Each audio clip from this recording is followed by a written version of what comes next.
नमस्कार, आप सुन रहे हैं रेडियो V1 90.8 FM और आज हमारे साथ जोधपुर से पधारे हुए राकेश निहाल हैं। सबसे पहले तो राकेश जी, हमारे स्टूडियो में स्वागत। नमस्ते।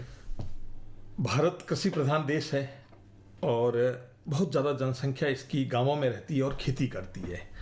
और खेती का जब बात आती है तो उसमें गाय एक ऐसा जीव है, सनातन संस्कृति तो उसको माँ करके पूजती है, लेकिन पूरे विश्व में ही देखा जाए तो गाय एक ऐसा जीव है जिसको यदि कोई आदमी आत्मसात करे तो एक परिवार का सदस्य है।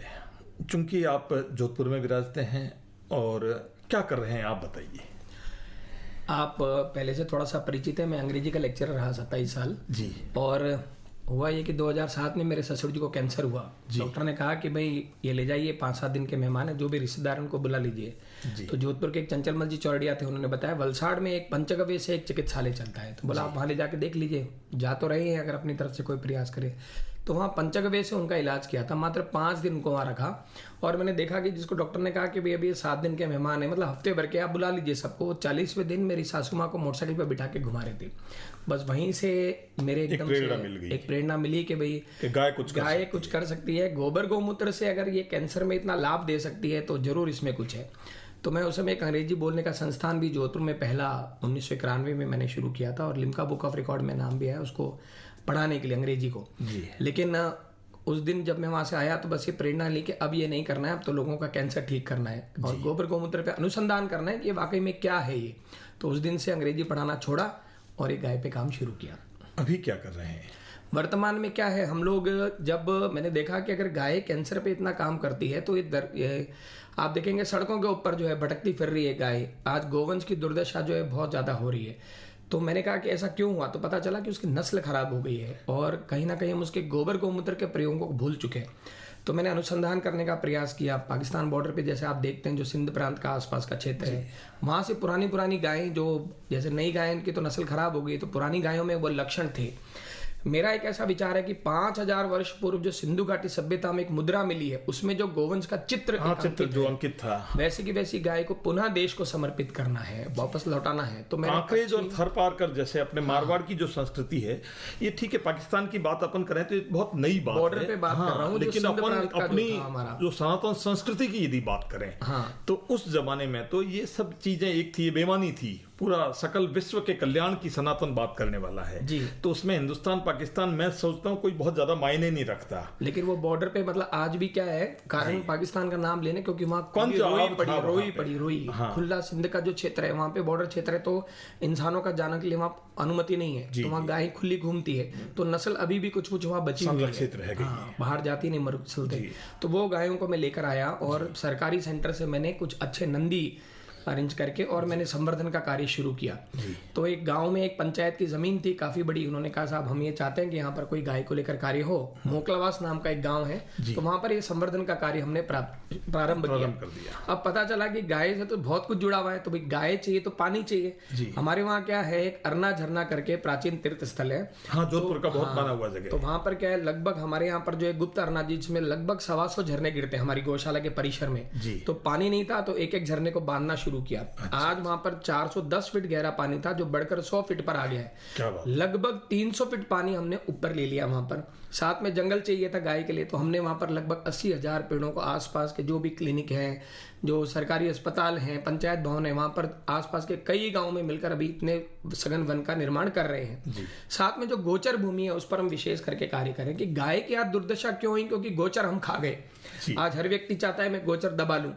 अपने क्षेत्र के जो गोचर हैं उनको संरक्षित करके सुरक्षित करके वहां पर चारागाह विकास करे, तो आसपास के जितने भी गांव हैं उनके लिए निःशुल्क चारे की व्यवस्था हो जाएगी। तो किसान पर जो चारे का भार है, जो आर्थिक भार है, वो खत्म होगा। और जब ये रुई में, यानी जब ये जड़ी बूटियां गाय चरकर आएगी, इसका जब दूध होगा, उसके पंचगव्य का जब हमारे बच्चे पान करेंगे, तो आप कल्पना करिए कि कितने बुद्धिमान और शक्तिमान होंगे। बिल्कुल, तो गोचर भूमि को हम खड़ा कर रहे हैं। अभी तो वो दूध ही उपलब्ध नहीं है।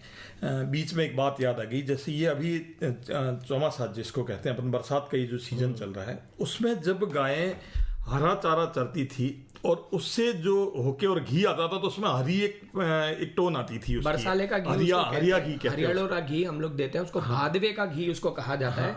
इसका कारण ये है कि जो सावन मास के अंदर जब बारिश होती है तो घासें कच्ची होती है, अलग तरह की, और भाद्रपद आते आते वो पक जाती है, मिच्चौड़ हो जाती है पूरी तरह से। अब जो इनको गाय खाएगी, 2 पक्ष उसके ऊपर से गुजर जाते हैं, तो चंद्रमा की किरणें सूर्य की किरणों से संतृप्त हो जाती है। बिल्कुल। और सारी औषधीय गुण अपने अंदर समाहित कर लेती है। वो घास जब ये गाय चरकर आती है, उसमें हर बीमारी का उसके अंदर समाधान है। जैसे किसी ने पुनर्नवा खाया, आज हम पुनर्नवा को पी नहीं सकते, लेकिन गाय पुनर्नवा खाकर आई तो वो जो आपका शरीर को नया कर दिया। उसने साटा खा लिया, मतलब जैसे, तो वो सारी जड़ी बूटियां वो खाकर आ रही है जो आपके शरीर को आवश्यक है, और वो खा के आपको निरोगी बना रही है। कहते हैं अभी से लेकर चैत्र मास तक अगर ये घी खा लें तो चैत्र मास में जिस तरह से पेड़ों पर नई कोपले और नया जीवन होता है, ऐसे मनुष्य का भी ये जो चमकने लगते हैं, नया शरीर। लेकिन ये बातें हम भूल चुके हैं, हो रहा है वहां पे कहीं पे, ये बातें भूल गए हम लोग। एक बात मुझे बीच में याद आ गई, कई बार क्योंकि शहरों में रहना लोगों ने शुरू कर दिया, बात कहने में बड़ी आसान लगती है। आपने अपना पूरा अध्ययन और अध्यापन का वैज्ञानिक स्वरूप को छोड़ करके, विज्ञान पढ़ करके भी आप इस सनातन संस्कृति को आपने आत्मसात किया। एक व्हाट्सएप यूनिवर्सिटी एक अपने आप में बहुत बड़ी चलती है। किसी कवि ने कहा कि उसके लिए न्यूनतम योग्यता है मूर्ख होना। तो लोग कहते हैं गाय के मूत्र से सोना बनता है, गाय का ऐसे कर दो, गोबर खा लो, ऐसा। तो ये क्या बात है? देखिए, आज अनुसंधान हो गया है कि पंचगव्य, जो हमारे शरीर को पंच महाभूत या कंपाउंड एलिमेंट जिनको कहते हैं, वो गाय के गोबर, गोमूत्र, दूध, दही, घी से मिलते हैं। अभी का मैं आपको एक उदाहरण दूं। हमारा ऐसा मानना है जो गाय गोबर करती है, गोमूत्र करती है, तो गोमूत्र में 24 तत्व है। तो अब तो सभी यूनिवर्सिटीज मान चुकी है, उसका अनुसंधान हो गया है। जैसे हमारे जो ये गिर का जो क्षेत्र है, वहां पर जो यूनिवर्सिटी है, उन्होंने बता दिया कि इस गोमूत्र में से सोना निकल रहा है। तो ये भी हो गया 1% हर एक में होता है, 0.00% हर मिनरल में, हर एक में जो 24 तत्व हैं, गोबर में जो 18 तत्व हैं। हमारा ऐसा मानना है कि गोबर का जब चारा उगता है, उसको जब गाय खाती तो गाय सुपोषित होती है, और गाय जब उससे बढ़िया गोबर देती है तो भूमि सुपोषित होती है। जब गाय और भूमि दोनों सुपोषित हो जाएंगे तो मनुष्य स्वयं सुपोषित हो जाएगा, और जन स्वास्थ्य की जितनी भी समस्याएं वो सारी खत्म हो जाएंगी। तो गाय हमको सुपोषित कर सकती है, पूरे जो समाज को स्वस्थ रख सकती है, समृद्ध रख सकती है, ऐसा रहता है। अब जो आप संरक्षित कर रहे हो नस्ल, थरपारकर करते हैं। हाँ, थरपारकर तो क्या विशेषता? आपने सोने की जो बात बताई, मैं पहले उसको कह दूं। आज जैसे गाय के गोबर से खाद बनना है, तो खाद में ही सारी किसानों का जो फसल होती है, तो सोना का जो पर्याय है वो दिया गया था। तो सोना निकलेगी वो नहीं। मेरे देश की धरती सोना उगले, आपने गाना सुना है। तो धरती सोना क्या बोलती है? धान ही सोना है। और जब गायें तैयार करती तो गाय हमारा धन हुआ करता था। तो ये दोनों धन से ही किसान समृद्ध था और समाज समृद्ध था। जब किसान की फसल अच्छी होती है तभी तो सोना खरीदने आता है, बच्चे का ब्याह करता है। तभी तो आज जैसे कोई भी किसी का दुकान है, चाहे प्लास्टिक की दुकान है, लोहे की दुकान है, लकड़ी की दुकान है, किसान के पास पैसा आएगा तभी तो खरीदेगा, सबको व्यवसाय देगा, सबको एक ऐसा समय था जब वस्तु विनिमय से काम चला करता था। तो किसी भी गरीब से गरीब घर में यदि गाय है तो वो आदमी अपना परिवार गुजारा एक गाय के भरोसे कर सकता था। और आज उसी बात को खाद नहीं बना रहे हैं। जैसे आज गोबर से धूप बत्ती बनती है, जैसे गोबर से आज दंत मंजन बनता है, जैसे गोबर से भस्म बनती है, जैसे जैनी लोग धुआं पानी पीते हैं, जैसे गौमूत्र से हम लोग गौमूत्र अर्क बनाते हैं। लेकिन एक दिक्कत बीच में आई मेरे को कि गाय दूध कम देती है, इसके लिए क्या? देखिए, ऐसा है कि गाय इस धरती को पुष्ट करने आई है, सुपोषित करने आई है, दूध देने नहीं आई है। दूध से उसका एक छोटा, हम उसको ये मान लीजिए कि हमारे पास में उसकी एक रॉयल्टी हमें मिल रही है दूध के रूप में। पंचगव्य बनाना है, यानी पंचमहाभूतों से हमारा शरीर बना है, और गाय पंचमहाभूतों का सुपोषण करने आई है हमारे यहाँ। तो दूध कितना देती वो नहीं। आपके आहोर के मैं बता दूं, कुछ व्यक्ति हमारे पास आए, खूब अस्पतालों में घूम रहे थे, केवल गाय के सानिध्य में रहना, गाय के छाने से बना हुआ खाना खाना, सुबह उसका मूत्र पीना, उसके आसपास रहने भर से जो जगह जगह भटक कर आ गए वो रोग गाय के सामीप्य से खत्म हो जाते हैं। सानिध्य में ही रहने से ही कहीं मिट जाते हैं। बिल्कुल। आरण्या छाना, आरण्या जो शायद प्रकृति में हवन करने कोई चीज नहीं, गाय के घी से आप करिए। लोग शायद समझ नहीं पाए आरण्य को, और आप व्याख्या करें, मैं कहूँ क्या कहूँ। आप यज्ञ जो करते हैं, अरण्या छाना मतलब जिसको थेपा नहीं गया है, यानी उसकी ऊर्जा खत्म नहीं की गई है, उसके ऊपर जब गाय का घी डालते हैं, गाय का गोबर और गाय का घी, ये दोनों का जो सम्मिश्रण होता है, आज पूरा विश्व मान रहा है कि इससे जो गैसेज उत्सर्जन होता है, बिल्कुल, यानी उनसे वर्षा कराई जा सकती है, उनसे वर्षा रोकी जा सकती है, पर्यावरण को शुद्ध किया जा सकता है। 50 साल पहले की यदि बात मैं करूं तो जो कुछ लोग जब खाना बनाते थे तो एक खारचिए गेहूं होते थे हमारी इसी जो एक ऐसी पर्टिकुलर भूमि है, ऐसी जगह है जहाँ पिलाई से गेहूं नहीं है। बरसात के भरोसे ही जो गेहूं होता था लाल कलर का होता था, और आर्णीय छानों में मोटे आटे में यदि जो बाटी बनाई जाए फिर उसकी कल्पना नहीं की जा सकती। स्वाद का क्या कहना। अभी जैसे वो जो खाना हम खाते हैं उस गाय के घी जो आप बता रहे हैं, हाँ, तो उसका जो फ्लेवर है तो अपने आप में प्रकृति के इतना नजदीक आप आम आदमी को कैसे ला पाएंगे, ये इसके लिए क्या हम लोग देखिए गाय के घी को समझ नहीं रहे। बहुत लोग कहते हैं महंगा है, हम कहते हैं भाई 30 से 32 लीटर दूध लगता है गाय का 1 लीटर घी बनाने के लिए। आज जो 600,000 रुपए में हम पाम ऑयल को खा रहे हैं 1,000 रुपया दे के, लेकिन 1,500 रुपए दे के गाय का घी हम नहीं लाना चाह रहे। कोई कहते हैं महंगा, तो हम उनको कहते हैं भाई नाक में लगा लो, कान में लगा लो, आंख में लगा लो, गुदा में लगा लो, मूत्र में लगा लो, नाभि में लगा लो। अगर आप कहते हैं कि भाई मैं इसको खा नहीं सकता तो लगा तो सकते हैं। केवल गाय के घी को जगह जगह लगा देने से वो हमें इतना आरोग्य प्रदान करता है, तो हम इतना सा ध्यान दें कि गाय का घी अमृत तुल्य है हमारे लिए। नाभि में लगाना बच्चों के लिए और वगैरह, तो वो तो कहाँ ऐसी धरती पर कोई चीज नहीं है जिसको आंख में भी डाला जा सकता है, नाक में भी डाला, मतलब कान में भी, नाक में भी, मूत्र में भी, वो एंटीबायोटिक है और बहुत ज्यादा काम करने वाला है। और जैसे गौमूत्र है तो उसको भी आंख में, नाक में, कान में कहीं भी डाला जा सकता है। अलग गुण है, बिल्कुल, उस गुण को लेकर। और उससे जो स्नान होता है, जैसे हम तालाब की मिट्टी और गोबर मिठा के लाते हैं, आपके शरीर पर किसी भी प्रकार का रोग हो जाए चमड़ी का, आप गोबर और तालाब की मिट्टी मिलाकर उसको नहला दीजिए, आप देखिए कितना चमत्कार करता है। एक बात मेरे को बताइए कि जैसे आप इतना अच्छा काम कर रहे हैं, बहुत सी गौशालाएं हैं, मैं किसी की बुराई नहीं करता, अपना मैं तो आधा गिलास भरा हुआ पानी देखने की कोशिश में हूँ, अपनी लाइन अपन बड़ी खड़ी करें, ऐसा आप भी वैसा ही प्रयास कर रहे हैं।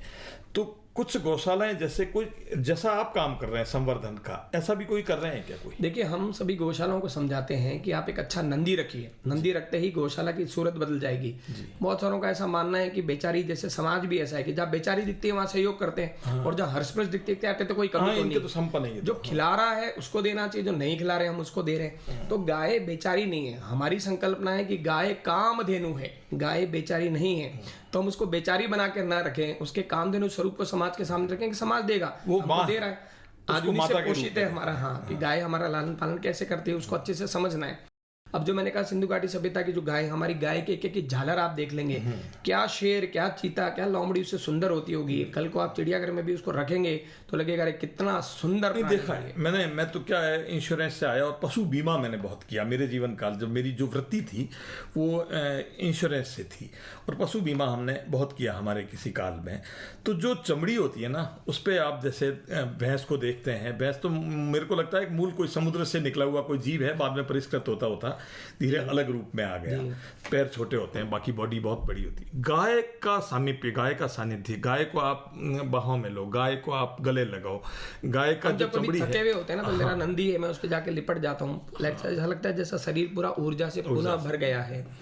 हम लोग क्या है, गाय को अभी समझ नहीं रहे हैं कि गाय हमारे लिए क्या है। आज जो समाज जिस दृष्टि से उसको देख रहा है, हम ही लोग कहीं ना कहीं उसको बेचारी बनाने में लेकिन बहुत ज्यादा गाय, ठीक है, आप एक अपवाद हो। मैंने बहुत सी गौशालाएं देखी है, मैं नाम नहीं लेना चाहता, जो बिल्कुल भ्रष्ट गौशालाएं हैं, जो केवल सरकार का पैसा उठाती है, बहुत ज़्यादा संख्या दिखाती है, और तथाकथित लोग उनका संचालन करते हैं। कुछ राजनीतिक लोग भी है, कुछ सामाजिक लोग भी है, और उनका मिला हुआ। तो ये इसको आप कैसे हटा पाएंगे? आप क्या सोचते हैं इसके बारे में? केवल आप अपना काम किए जा रहे हैं, ये तो बहुत कम है। तो कोई सरकारी अनुदान संवर्धन को लेकर मिलता नहीं है। सरकार की ऐसी कोई योजना नहीं है कि संवर्धन के लिए पैसा दे। जी, आपकी गाय बेचारी है, फिर कैसे सर्वाइव करते हैं? आज सब दानदाताओं के कारण, और कुछ जो हमारा वहां से उत्पाद होते हैं, हम कोशिश कर रहे हैं धीरे धीरे उसको स्वावलंबन की तरफ ले जाने के लिए। नहीं, लेकिन इतना अच्छा जब काम चल रहा है तो क्या कोई सरकार इसमें अनुदान नहीं दी? सरकार, जैसे आज देखिए, मैं आपको आपके चैनल के माध्यम से बताऊं, 149 कंट्रीज में आज हमारी गाय ले जाकर, और जिस तरह से पाली जा रही है, आप एक अगर कहीं ब्राजील का वीडियो देख लो तो आपका पाँव के नाखून से लेकर सिर तक का एक बाल खड़ा हो जाएगा। क्या इतनी सुंदर गौवंश होती है क्या? हम भूल चुके हैं। हम उसके जगह जर्सी एचएफ को मान्यता दे रहे हैं, और अपनी देशी गौ माता को हम भूल गए। सरकार भी इसके प्रति कोई बहुत ज़्यादा पॉजिटिव नहीं है कि भाई हमें संवर्धन करना है। अब थोड़ी थोड़ी पॉलिसी शुरू हुई है सरकार की, अब लोग संवर्धन के महत्व को समझने लगे हैं, और अब हमें सहयोग भी मिल रहा है। और शीघ्र ही हम चाहते हैं कि 5000 वर्ष पूर्व जो नस्ल हमने खो दी है, उसको पुनः देश को समर्पित करें। ये जो जर्सी और ऑल्स्टिन F1, 2, 3, 4 जो अलग अलग हैं, उनको एसी में रखना पड़ता है, हवा देना पड़ता है। तो ये जो अपनी देसी गाय है, उसके लिए क्या ऐसी कोई आवश्यकता देखो उसको कोई जरूरत नहीं है, जैसे हमारे रोहिणी जैसे परिवार में अपन पलते हैं वैसे पले। बिल्कुल। और गाय तो क्या है, परिवार की सहचरणी, वो परिवार के सदस्य के रूप में रहती है। हमने कभी नहीं देखा गाय बाहर ही बैठी है, बारिश है, तूफान है, आंधी है, गर्मी पड़ रही है, लेकिन इनको तो आपको अगर कूलर में 2 दिन रखा तो दूध एकदम से उतार देगी। और हमारी गाय इतनी भीषण गर्मी में चरकर आ जाती है, उसको लेने भी जाना नहीं पड़ता है। अगर आप अंग्रेजी पशु को निकाल दोगे तो शाम को ढूंढना पड़ेगा कहाँ गया। गाय अपने आप ही, कई बार कोशिश करते हैं लोग 50 किलोमीटर ट्रांसपोर्ट करते हैं, दूसरे तीसरे दिन वो चलकर अब उसी घर में आ जाती है जहाँ वो खड़ी रहती है। तो वो उसका पारिवारिक स्नेह है जी, तो परिवार से जुड़ा हुआ सदस्य है, मतलब कहीं ना कहीं वो बुद्धिजीवी है। आपके चैनल के माध्यम से मैं कहना चाहूंगा कि अभी समाज गाय को समझे कि गाय क्या है, उसका गोबर क्या है, उसका गौमूत्र क्या है। मैं आपको बताऊं, अभी गोबर गौमूत्र के माध्यम से और कुछ बड़ले की मिट्टी या तालाब की मिट्टी लाकर किसान जैसे अपनी भूमि को पोषित करता था, वो आज भूल गया है। हमने देखा है कि भूमि से, जैसे अभी हम लोग एक सिट्टे से 400 सिट्टे बाजरे के लिया करते थे, आज 12-15 सिट्टे नहीं होते। अभी हमने पिछले साल 109 सिट्टे तक पहुंच गए हैं, और ईश्वर ने चाहा तो 400 सिट्टे गोबर गौमूत्र के माध्यम से पहुंचेंगे। भूमि जितनी ताकतवर होगी, आप सोचिए जैसा अनाज पैदा होगा, हमारी जो संतति है, जो ये कच्चा अनाज, मन भी और शरीर भी जब भूमि कमजोर है, उसमें जो अन्न उगेगा वो फूला हुआ, जैसे यूरिया डीएपी से फूला है, हम पेट तो भर रहे हैं लेकिन पोषण नहीं हो रहे। तो वो पोषित करने के लिए हमें गोबर गौमूत्र से उस जमीन को सारे तत्व लौटाने होंगे। इस किसान को और समाज को समझना पड़ेगा कि गाय के बिना हम चल नहीं पाएंगे, हमारी सांसें उखड़ जाएगी। तो गाय के माध्यम से भूमि को पोषित करें। और देखिए, गाय हमें दूध, दही, घी, मक्खन आदि देती है और चारा ये देती है खाने के लिए, और जमीन हमें अन्न, फल, सब्जी और चारा देती है। और ये दोनों के अलावा हम धरती पर कुछ नहीं खाते।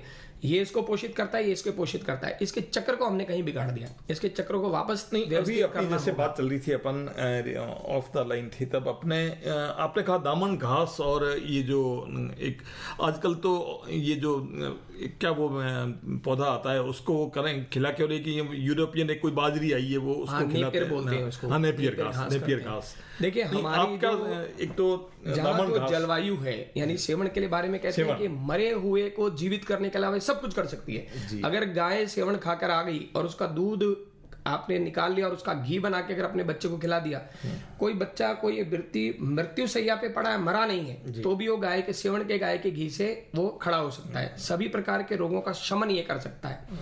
तो हमारी जो अभी मैंने कहा ना, चारागाहों को विकसित करना है, वो चारागाह हमने दबा रहे हैं। वो चारागाहों का जब हम खड़े करके उसमें गोचर का विकास कर देंगे, जगह जगह चारागाहों का तो अतिक्रमण हो रहा है, या वो फॉरेस्ट भी बेच रहे हैं, जो लोभ में या लालच में या लोलुपता में जो हमारे जो पुरोधा हैं, जो लोग जिनको संरक्षण करना चाहिए वो नहीं कर पा रहे हैं।